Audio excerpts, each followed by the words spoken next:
Let's start. Okay, good afternoon, everyone, and welcome to our session on Bayesian versus frequentist approaches in good group sequential clinical trial design.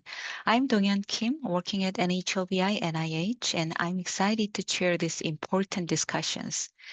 Today, we'll explore the key differences between the Bayesian and frequentist methods in clinical trials, particularly their handling of interim analysis and decision making. Our speakers will provide a thorough and practical examination of this method using these sessions. And it is my pleasure to introduce Dr. Jeongnam Ju, a mathematical statistician at the Office of Biostatistics Research, National Heart, Lung, and Blood Institute at the National Institute of Health, NIH. Before joining NHLBI, Dr. Ju was the head of the Division of Population Science and Epidemiology at the National Cancer Center in South Korea. Her research focuses on clinical trial methodology, machine learning for risk prediction, and statistical genetics, making her influential figures in these fields. Please join me in welcoming Dr. Jeongnam Ju to share her valuable insight with us today. Thank you very much, Donghyun, for the kind introduction and also invitation. Let me actually share the contents. Let's see. So I think I'm sharing my slides now, right? Yes. Great. So the title of my talk today is a comparison of Bayesian and frequentist monitoring boundaries motivated by the multi-platform randomized clinical trial. Oh, I'm sorry. And this talk is based on an article appeared in Clinical Trial earlier this year that I wrote together with my colleagues whose names are listed here, including Donghyun and Eric. So here's a background about what motivated our study. COVID-19 highlighted the need to design randomized clinical trials much more efficiently to answer the important and urgent clinical questions very quickly. And with the belief that it will expedite the trial, several studies, including multi-platform randomized clinical trial, used the Bayesian monitoring guidelines. And then basically what we wanted to do was to explore this belief by comparing several frequentist boundaries and the Bayesian interim efficacy and futility boundaries used in MPRCT. So MPRCT is a collaboration of 3 large platform trials, and the study population is the patients hospitalized for the COVID-19. And to prevent thrombosis, patients were randomized to receive either therapeutic dose of anticoagulation or the local usual care. And the primary outcome was the organ support-free days, so larger the better, and evaluated on an ordinal scale, which combined in-hospital death, which gets the worst point of -1, and the number of days free of organ support day up to day 21. And treatment effect was estimated using the proportional odds ratio. So before we go for the comparison of efficacy and futility boundaries, I'm going to spend the next few slides to explain how the Bayesian inference work. I mean, I think most of us are quite familiar with how frequentist method work with the p-value, and maybe for the Bayesian too. But briefly, Bayesian inference, there are a few different ways, but mostly based on the posterior, it is based on the posterior distribution. So Bayesian start by assuming a certain distribution for the parameter of interest. In our case, it's log odds ratio prior to the trial, and then that's called the prior distribution. And then we update this prior distribution using the data collected from the trial to obtain the posterior distribution. So in this top panel of the figure, what I'm showing you is that the prior distribution is normal with the mean 0 and certain variance. And then when the trial start with a small sample size, the likelihood, the variance is much larger than the prior variance. So the posterior distribution is much closer to the prior distribution. But as the trial goes on, if we recruit more patients, the sample size becomes large, then the variance of the likelihood gets smaller, and then the posterior distribution gets much closer to the actual data. And based on this posterior distribution, we are calculating the posterior probability of treatment benefit, which usually is greater than 0 or less than 0. And based on that quantity, we make an inference about the treatment parameter. So setting up prior is probably the first step and very important step for the Bayesian inference. And then, for example, for a normal prior, there are two parameters that we have to think about. One is mean and the other is variance. And mean is the best guess for the true treatment effect. It can be neutral, that is no treatment effect as a prior mean, and optimistic or pessimistic. And as for the variance, it is statistically contains the information. So it tells us about the uncertainty about the true treatment effect. And it also tells us about the contribution of prior distribution to the posterior. So small prior variance means we are very certain about the assumed treatment effect. So it is very hard to overcome this prior belief, so we need very large data with impressive result. And large prior variance means that we do not give much weight to the prior information. So extremely large variance means it's we usually call it a non-informative or flat prior.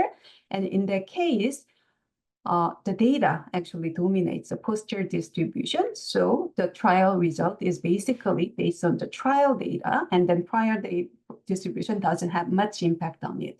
And so most of the large phase 3 clinical trial, neutral prior and non-informative prior are usually recommended. So posterior distribution is kind of a weighted average of a prior distribution and the observed data.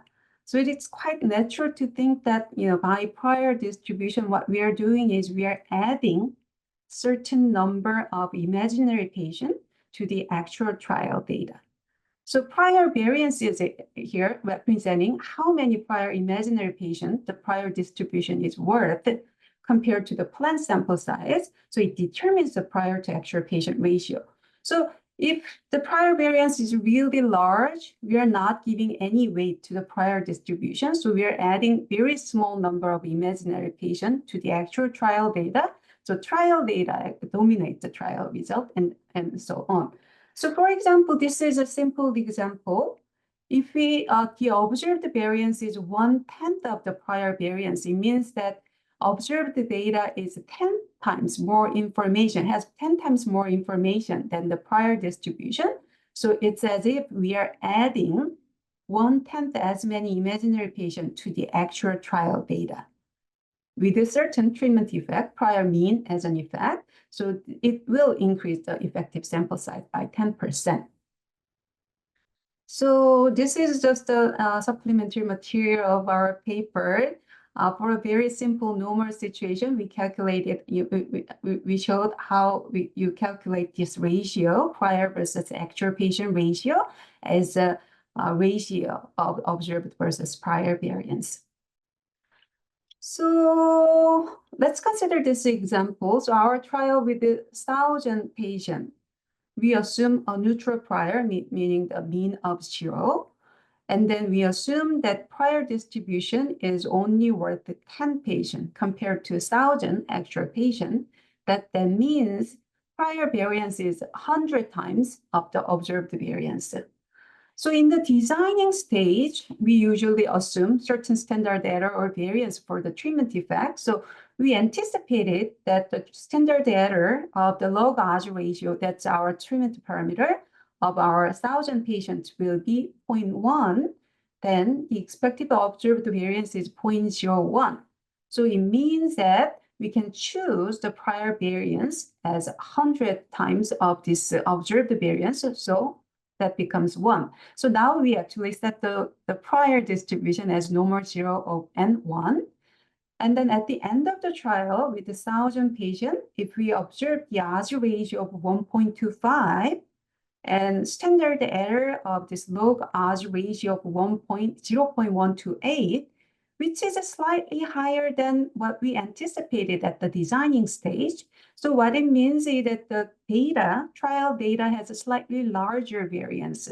So with this fixed variance of the prior variance, the prior is adding slightly more than what we designed, because the trial variance become a little larger than what we expected. So that calculation is here, the observed versus prior variance, which tells us the ratio of the prior versus actual patient ratio, that is 0.016. So in fact, we are adding 16 prior patient with a mean 0 to the actual trial data here.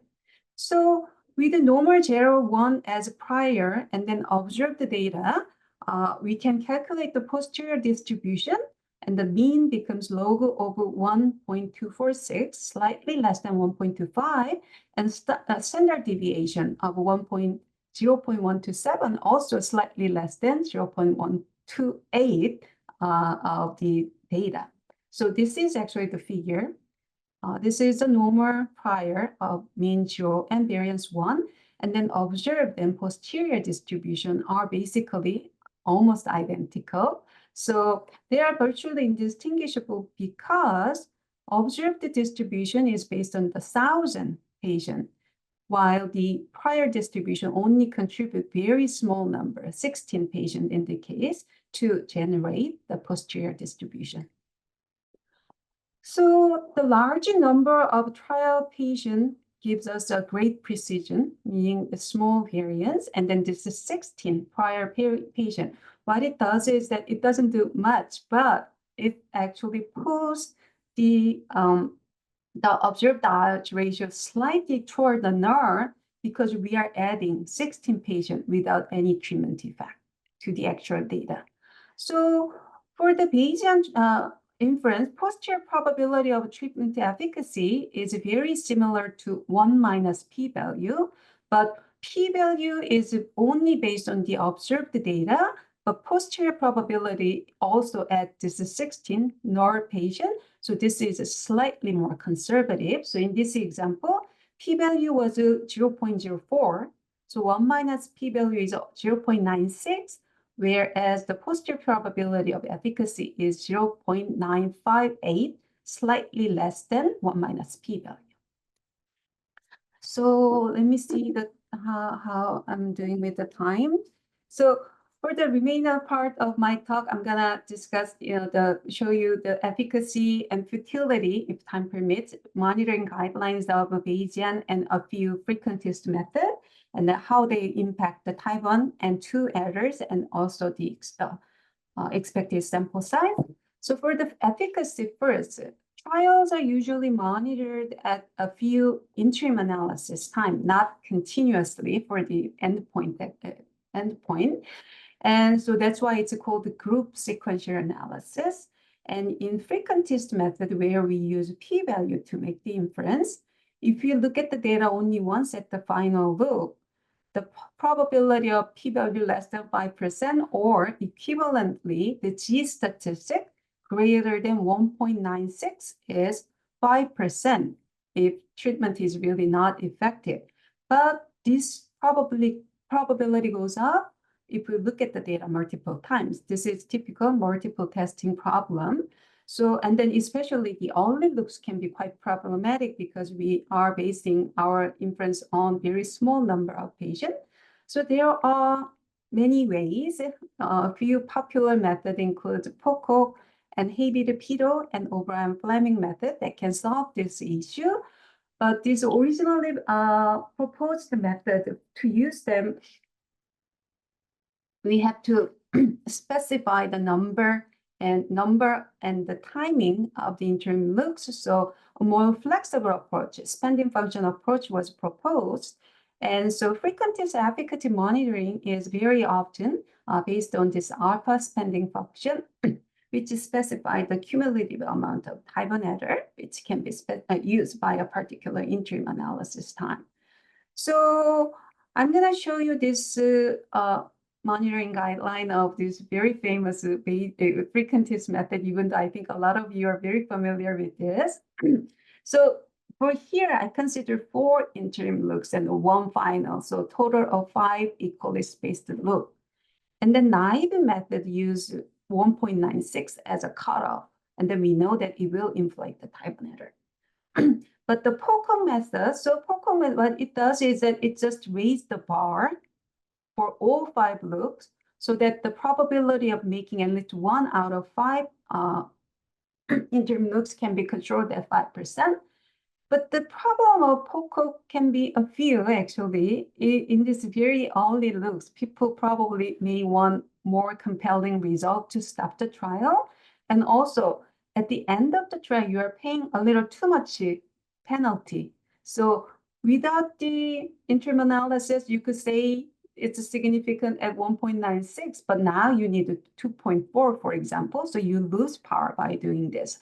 So what Hay-Pitter method does is that you keep this final loop as 1.96, but for all the other interim loop, the method requires very significant result. And then what the Oberon-Fleming method is doing is that at the earlier loop, unless you see extremely significant result, it will not stop for the efficacy. And then the boundary goes very steeply down.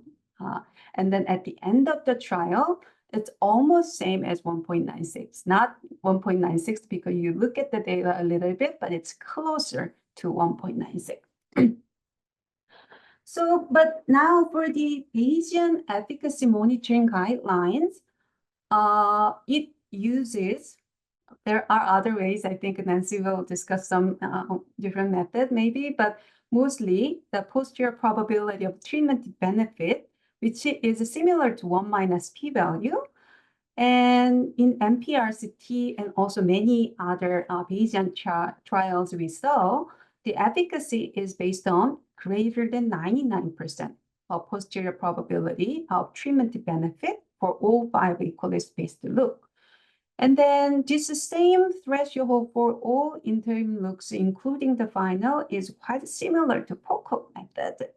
But we know that in Bayesian, because we are adding this certain number of patients with no treatment effect to the actual data, the estimate is slightly pulled toward the null. So you are kind of making a little bit of penalty by adding the prior patient with no treatment effect. And then this pulling toward the null is a little greater, especially at the earlier look where the sample size is small. So even though we are using the same 99% posterior probability threshold, a little more significant result is required for the earlier looks. But in the later slide, we will see that that pulling is not that much actually for most of the Bayesian trial.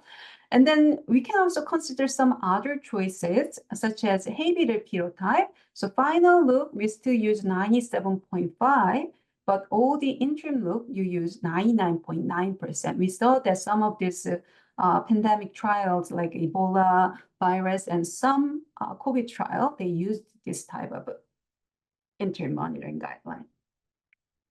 So now I'm going to show you the efficacy boundary comparison for 3 frequentist method and a few Bayesian method. So this figure is basically the same figure you just saw, but I just added 3 more lines for the Bayesian method with this solid black dot, a black shape.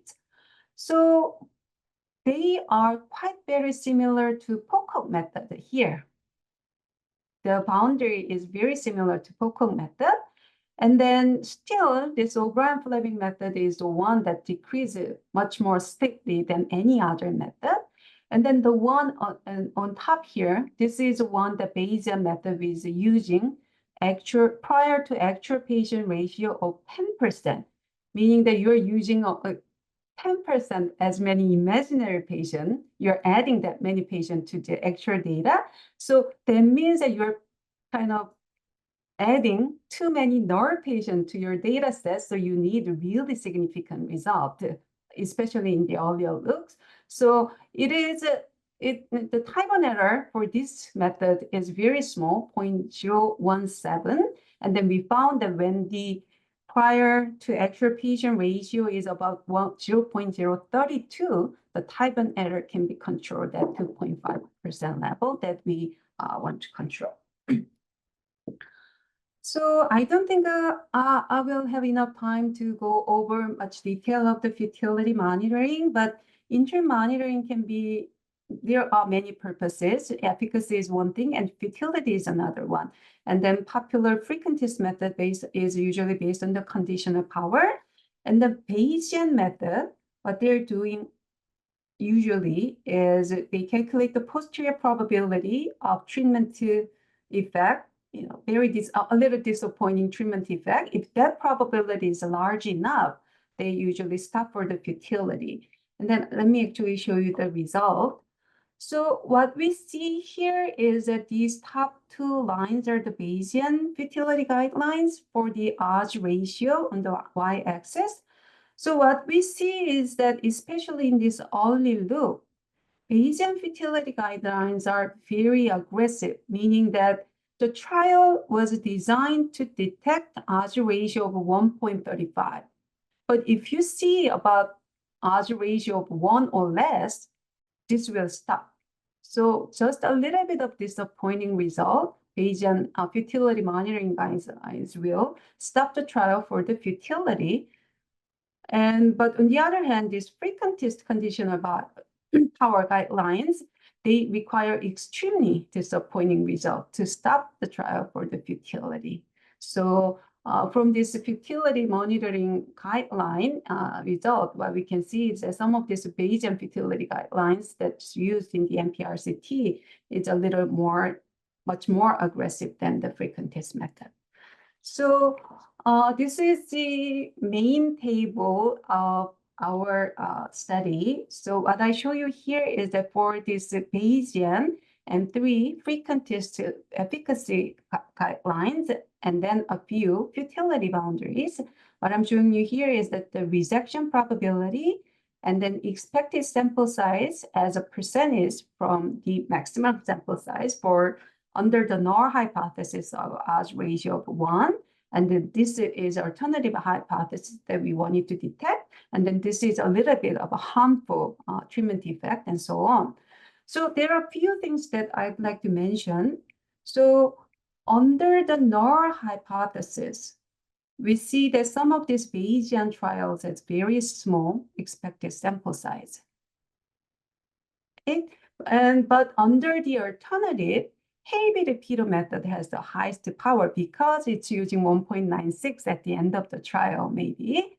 But we see that O'Brien-Fleming is also very similar, has very similar power compared to the Hayes-Repeater. But O'Brien-Fleming, the sample size required is 73% compared to the Bayesian that controls a type of error. So it's about 12% more sample size it requires, but the power is higher for the O'Brien-Fleming than the Bayesian method. And then another thing that I want to highlight is bold-faced is that Bayesian method that controls the type of error and Pocock method, they have very similar characteristics. So under the null hypothesis, type of error is 2.5, and expected sample size is about 60% for both, and then same thing for under the alternative. So this is just a summary of what we discussed today, and then here are a few take-home messages that I'd like to emphasize. So Bayesian guidelines using MPRCT, they have expected sample size and power very similar to Pocock method, but the expected sample size is much smaller than the O'Brien-Fleming method, but it has also lower power. So I think that the smaller expected sample size means that you end the trial, you reach it to the conclusion a little quickly, but what we are seeing is that that's not because it's Bayesian, but because its futility guidelines are a little more aggressive. And also efficacy guidelines are similar to POCO method, which use a lot more Tyban error in earlier looks. And then this O'Brien-Fleming method is still very popular method, especially for the chronic disease. But we did see a few large COVID trial use truncated O'Brien-Fleming method. And so whether you're using a Bayesian or frequentist monitoring boundaries, I think the goal of any randomized clinical trial is the same. Based on the observed data, you want to make the right inference, minimizing the error. And then so I think it's very important for us to note that Bayesian and frequentist method can be brought into very close agreement with each other by choosing priors and posterior probability cutoffs and alpha spending function appropriately. So here are a few references, and then thank you very much for your attention. Thank you, Jung-Nam, for your great talk. Our next speaker is Dr. Nancy Flournoy, Curator of Distinguished Professor Emerita at the University of Missouri. Dr. Flournoy has held numerous leadership roles, including department chair at both the U of Missouri and American University, and she was the founding director of clinical statistics at the Fred Hutchinson Cancer Research Center. She also served as the first female statistics program director at the National Science Foundation. Dr. Flournoy is a fellow of several prestigious organizations, including the ASA, IMS, and an elected member of ISI. Her many honors include the ASA Founders Award, the Elizabeth Scott Florence Nightingale David Award, and Distinguished Research Award from both the U of Missouri and American University. Her recent research focuses on the effect of informative design adaptations on inference. Please join me in welcoming Dr. Nancy Flournoy. Thank you, Diane. Can I get the share the screen switched so I can share my slides? I don't know who can do that. You should just be able to share if Jung-Nam can stop sharing screen. Oh, now it works. Okay. So, yes, thank you very much for inviting me to give this session, and thanks to Jung-Nam for the great presentation that she just gave. I'm very interested in the Bayesian application of applications to the group sequential designs in particular, and so I'm going to focus on those. And I have this brief introduction, which is unnecessary given the previous talk, but it just focuses on the things that I'm going to talk about. And so my main sort of, for every person, distinction of what is a group sequential design, I say, well, okay, what is a classical design? And you see grain planted in the spring, and you do your experiment, and then you harvest in the fall, and you have all your data done in batches. So that's what a group sequential design is not. And then what I'm going to focus on today is just the simplest of simple cases. So we're considering a one-sided case, and the responses are immediate, and you proceed just as Jung has described in the talk that she gave. So maybe that should help. There. Okay, so I'm interested in see, I'm trying to move the bar off my screen so I can see my screen without killing it. Okay, well,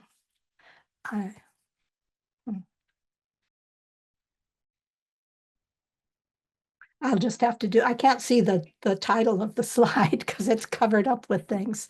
But I'm going to focus on Bayesian designs, and not so much on the comparison between the Bayesian and the frequentist, although that will come up, because what I'm looking at is the effect of the adaptation process. well, I'm looking at the effect of the adaptation process, that's true, but I was, well, I'll talk more about the motivation altogether in the next, did I skip a slide? Just hang on. Am I going up or down? Okay, here, this is my introduction slide. So the thing, I have spent, decades in clinical trial research, but I quit looking at the two-arm clinical trials decades ago because I thought that most of the interesting stuff that's going on is in the earlier phases, and that by the time one gets to a two-phase clinical trial, everything should be known. You should pretty much know what you're going to do because they're so myopic, you've only got two treatments to describe some complex world. But my interest was and I thought that there's so many really exceptionally talented and smart people working in group sequential design that, I might as well work in something else.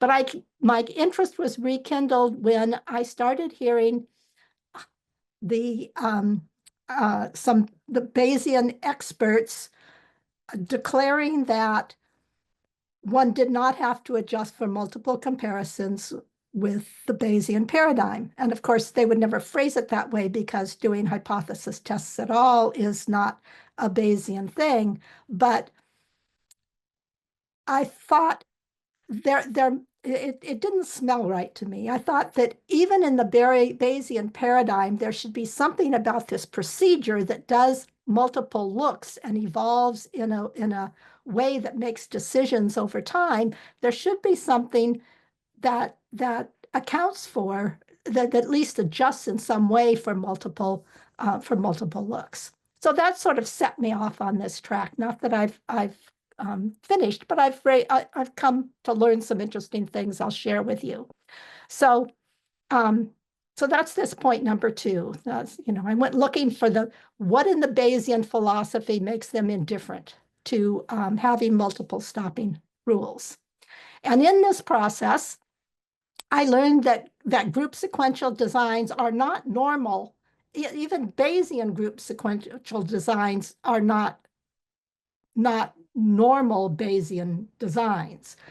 That is, the group sequential design itself creates a degenerate probability density, and we don't have time to talk about that. That's a long talk, but it's been talked about since the mid-70s, and there's papers every so often that bring this up, and learning about this, well, made me understand a bit of where the Bayesian practice, I will say not philosophy, but the Bayesian practice went down this path of ignoring the decisions that you make along the way when you do group sequential designs. And it also then became apparent to me that the people, at least that I talked to, who were doing Bayesian designs, treat this deficiency in the probability densities as an advantage rather than as an alarm to maybe look a little deeper. So in the final tables of this talk, I sort of illustrate how this deficiency plays out in a particular example. Nancy, I apologize for interrupting you, but we are still seeing the slide titled Group Sequential Designs, and I believe you want us to be looking at something different. I think if you just scroll, we might see the rest of your presentation. I'm scrolling. Do you not see me scroll? Will you click on the PDF again with your cursor and then try to scroll? I think perhaps it might be not activated with your cursor. I think maybe I have to maybe have to load it and not load it again. You could definitely try sharing screen a second time. Yeah, let me cancel if that helps.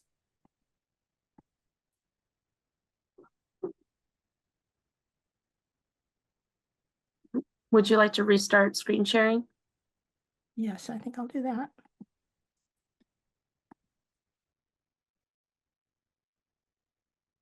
Okay.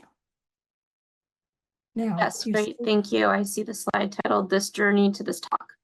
Okay, thank you. Thanks, Nancy. Thank you for calling that to my attention. Okay, so we are down here. I've been talking about this, my past and the deficiencies and the fact that then we come up with a different way to create a Bayesian posterior. And I'll just move along since that probably took some time. Let me see if I missed anything here. Okay.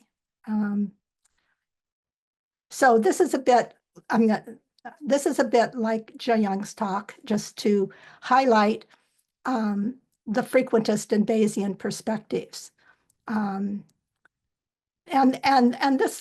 this slide really just focuses on the fact that with the Bayesian perspective, one does consciously adjust the stopping boundary or the critical values for the multiple comparisons. And with the Bayesian practice, one does not adjust. So this slide indicates several different ways in which Bayesians do make decisions. And the most common one, as we just heard, is to terminate the study based on the posterior probabilities of the effect size. But one could also use predictive values or something that minimizes an expected utility. And so with respect to Zhang last comment, that is, you could get a Bayesian design and a frequentist design to look very much like each other. I would just point out that for this normal case that she was looking at and that I'm going to look at too to keep things simple, the posterior,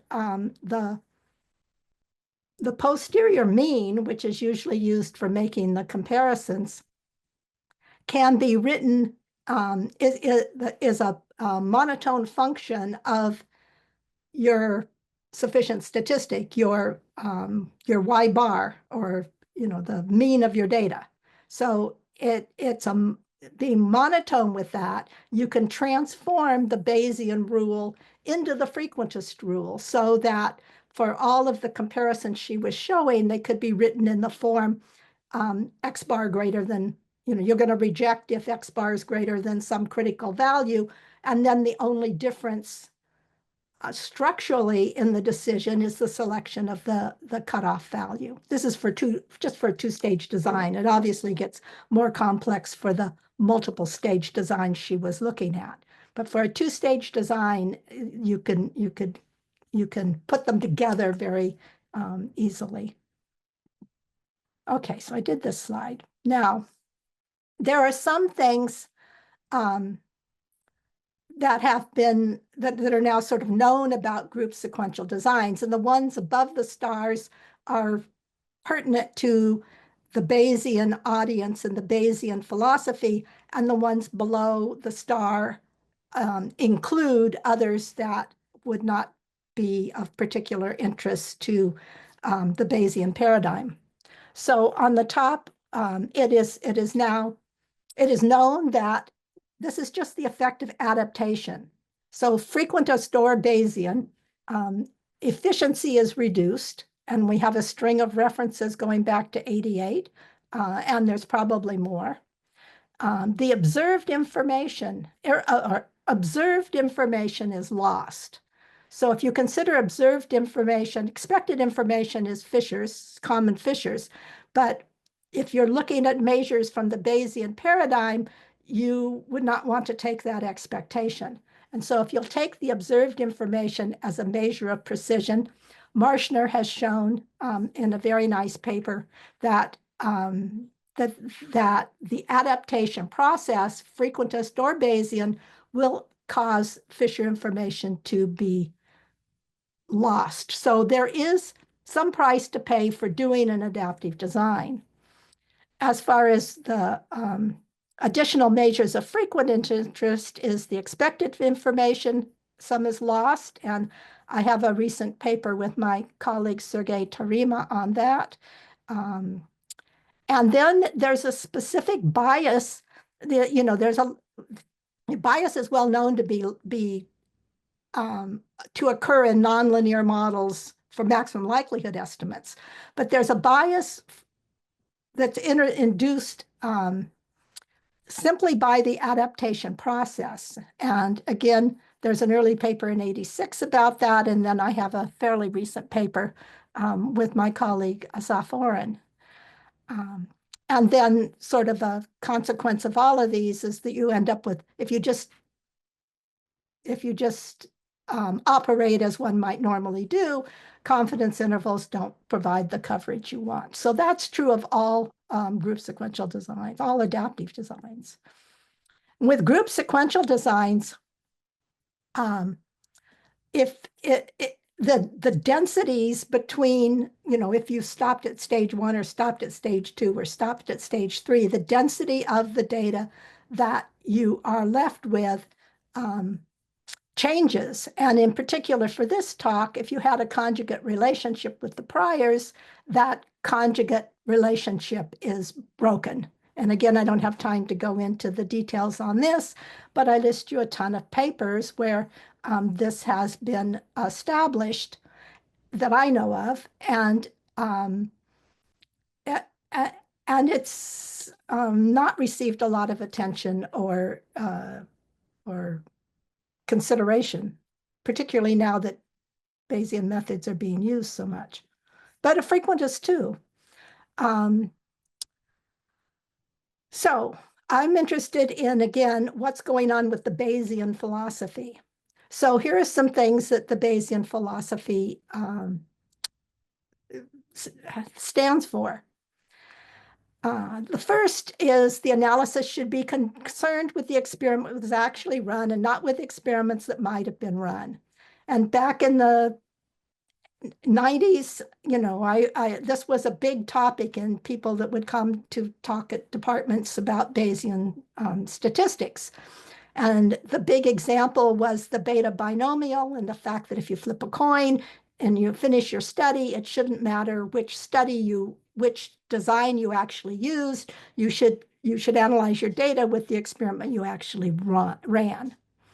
Now, when it comes down to doing the group sequential design, this is not practice. The practice, again, in the Bayesian practice, is to ignore the fact that you made a decision to essentially take one path or another. And we'll come back to that. So, well, here I say, philosophy is inconsistent with standard Bayesian practice. So when more data becomes available, the posterior is updated with the new information, and the posterior becomes the prior, without regard to the probabilistic consequence of having decided to stop or continue. And so the information in the stopping decision is not utilized, and the conjugate prior model, I will argue, is deficient, but really it's not just the conjugate model, it's any model that doesn't use the stopping decision. And we have we propose a solution in this 2023 paper.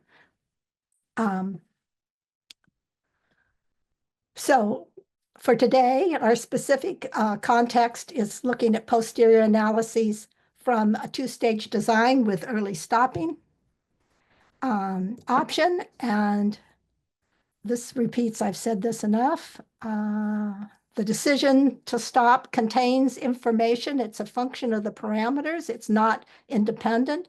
For example, if you're in the frequentist paradigm and you say you're going to stop if x1 is greater than 1.96, well, and you're in the normal setting, the probability of that is the tail of the normal distribution, and it contains the parameters. So you pay for not taking that into account. And we try to do that. Okay, so this is a specific study to look at.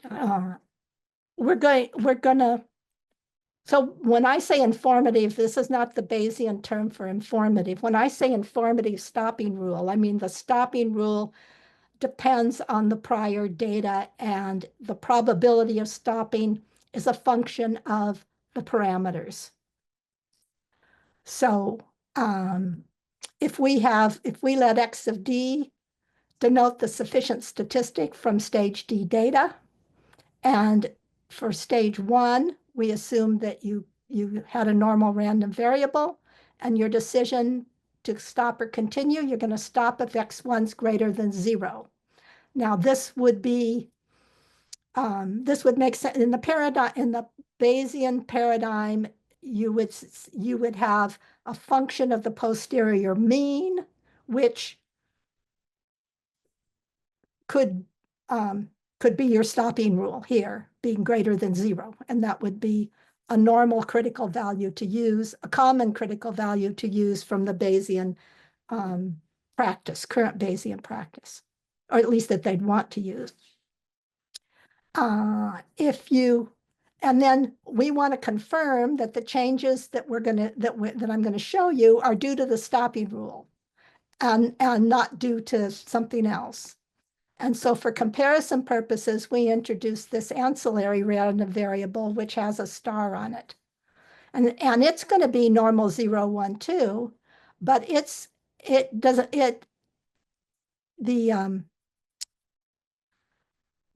independent of the experiment. It doesn't have anything to do with the experiment and the stopping rule. Then you're going to stop if this normal random variable is greater than 0.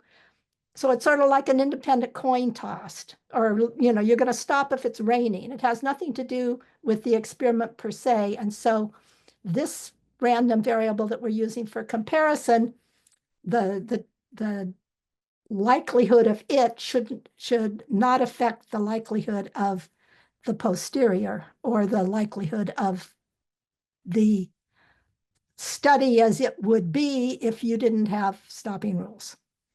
So we can write the MLE for both of these experiments, the one with the independent stopping rule and the one that's based on the data.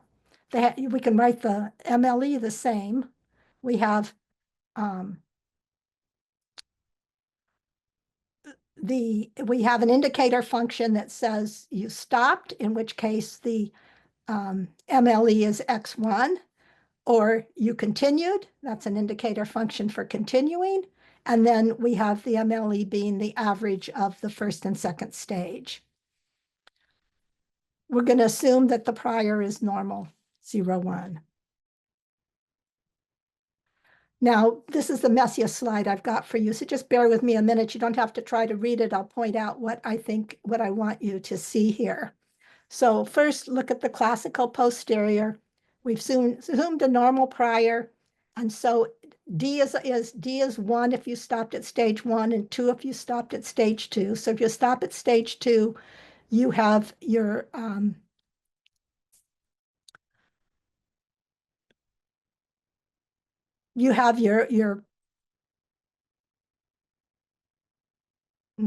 doesn't look quite right. These are not the posterior. This is just the likelihood from the 2 stages. And so one route is to create the posterior from that using your prior. Now, the route that we propose is to conditional on the interim decision. So now we're looking at how are you going to analyze the data when you're finished with the study, not on how are you going to make the decision to stop or continue. But you're at the end of the study, you've got your data, you've either stopped with D equal 1 or you stopped with D equal 2. And so that's what the indicator says in the first line is you stopped. X1 was bigger than 0. And this thing in this function that is proposed for a density is the normal divided by the tail of the cumulative normal. That is, it's the probability, it's the density, it's a conditional density, the conditional normal density, conditional on having stopped. And so this is what we would propose for the density of the MLE.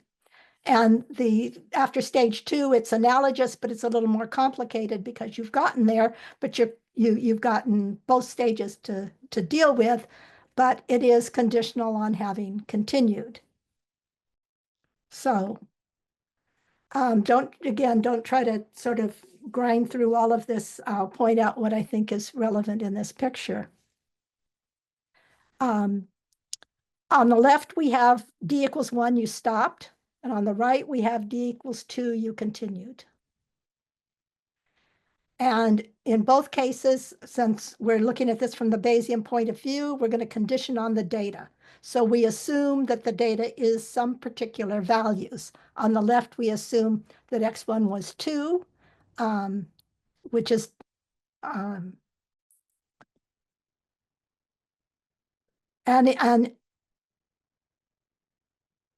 on the right, we assumed that well, when I use the parentheses here, that's cumulative, the cumulative sample mean. And so on the right, we assume that the sample mean, or the MLE, is 0.75. So the green is the prior, and the green is the sampling density. So we've assumed the prior and the sampling density down here. We said the prior, x1 and x star are all known as 0, 1. That's the green.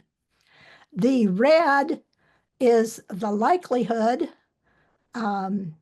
normalized so that it integrates to 1, just to make everything sort of look comparable.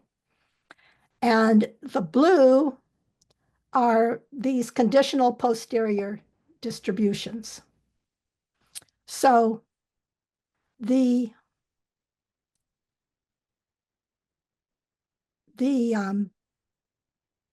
difference between the dotted and the dashed is whether it's informative or not informative. So the solid line is informative stopping and the dashed line is non-informative stopping. We use this ancillary variable and you stop if it's raining or something. So one thing to note is that the dashed and the dotted are not the same, that having informed stopping changed the density.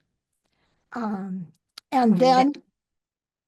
Nancy, could you wrap up? It's almost time. Oh, yes. Okay, another minute. Let me go to the next one, just show you something on the next slide, okay? So this, oh my goodness, yes, I'm sorry.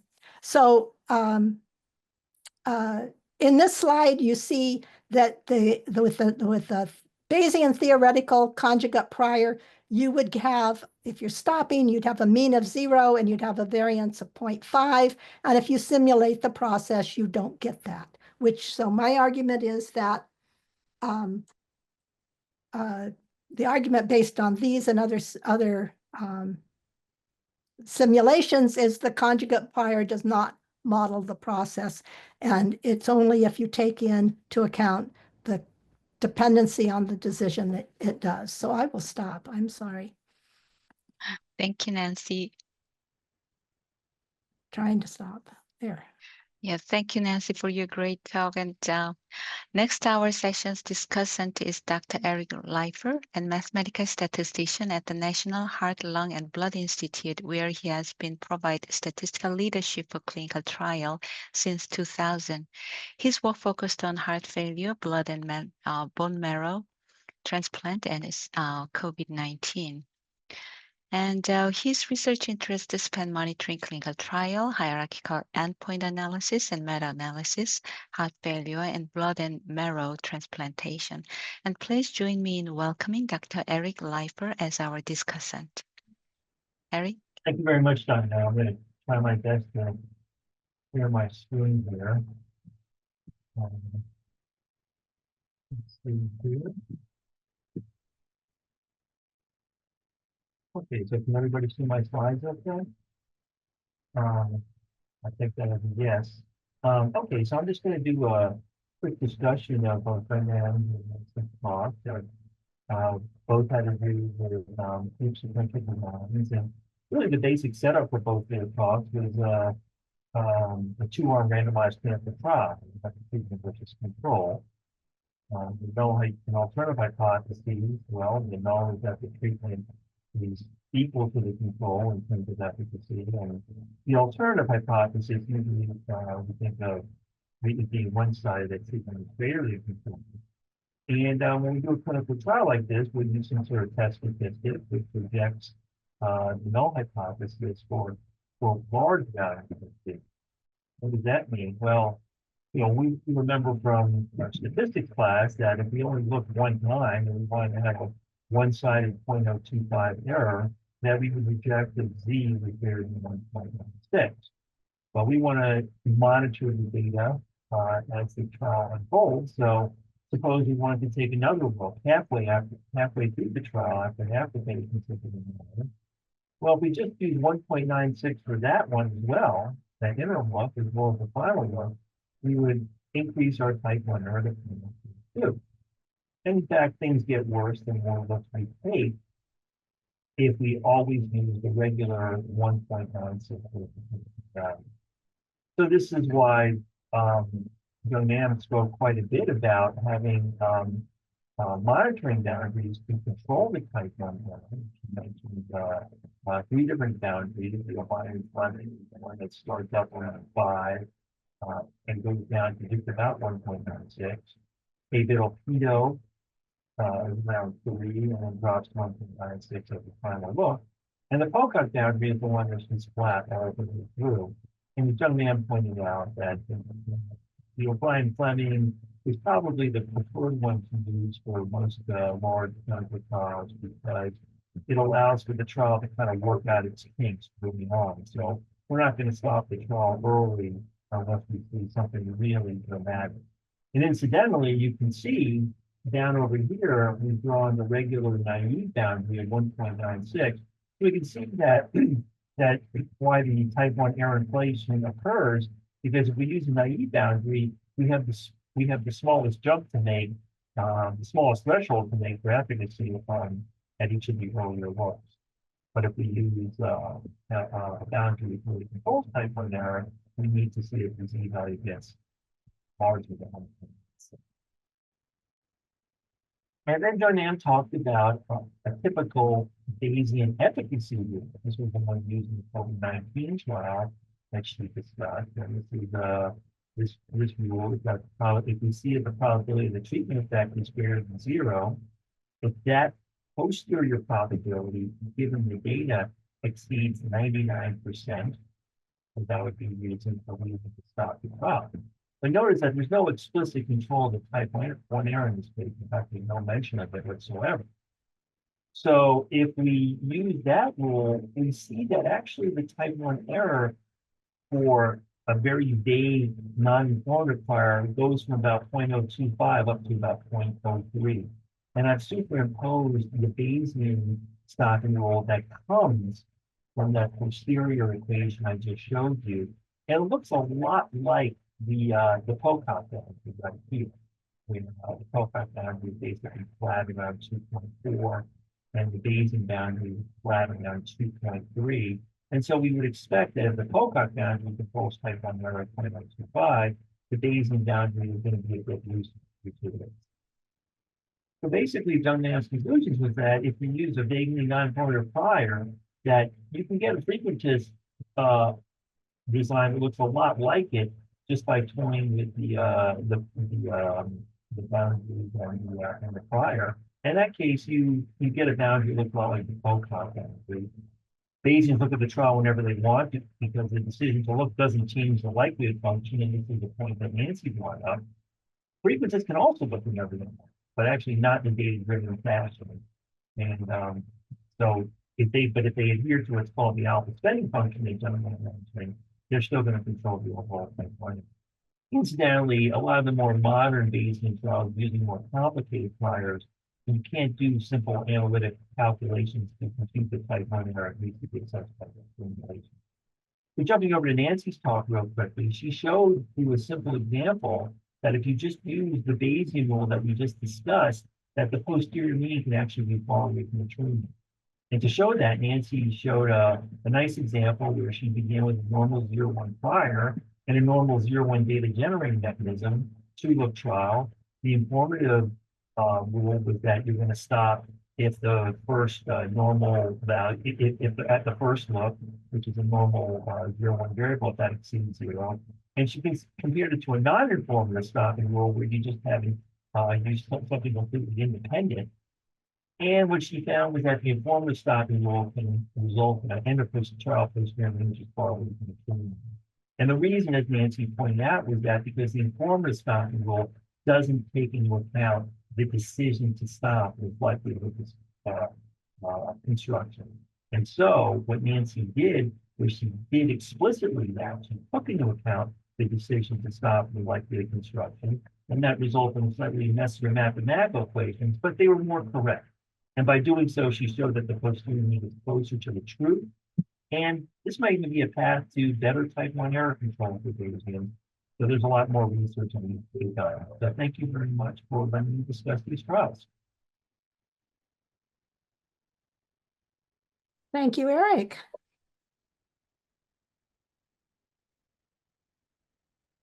All right, thank you so much. I think we'll transition to the next session.